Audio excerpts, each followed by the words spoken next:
মাঠে মাঠে কৃষকদের ব্যস্ততা, জোরে সোরে চলছে বোরো ধান আবাদের কর্মযজ্ঞ। কিশোরগঞ্জের ইটনা, মিঠামইন ও অষ্টগ্রাম উপজেলার বিভিন্ন হাওরের ফসলের মাঠে এখন দিনরাত ব্যস্ত সময় পার করছেন কৃষকেরা। তবে বাজার থেকে ইউরিয়া সার কিনতে হচ্ছে বেশি টাকায়, চড়া ডিজেলের দামও, এতে বাড়ছে উৎপাদন ব্যয়। একটা মনির দাম 800, ধানের বেলা দর যায় আসে ভাই 1200, 1300। মনির দাম বাড়তি, সারের দাম বাড়তি, এগুলো সব জিনিসের দাম বাড়তি হিসাবে গেছে, হিসাব করে মানে আমরা বন্ধ চাই না।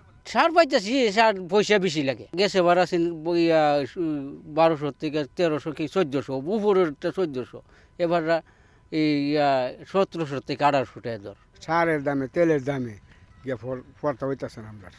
এদিকে নির্ধারিত মূল্যে সার সরবরাহ সহ কৃষকদের সব ধরনের সহযোগিতায় কাজ করছে স্থানীয় কৃষি বিভাগ।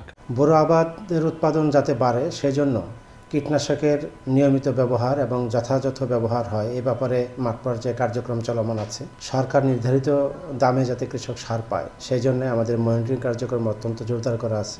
চলতি মৌসুমে জেলায় 1,68,260 হেক্টর জমিতে বোরো ধান আবাদের লক্ষ্যমাত্রা নির্ধারণ করা হয়েছে। সময় সংবাদ, কিশোরগঞ্জ।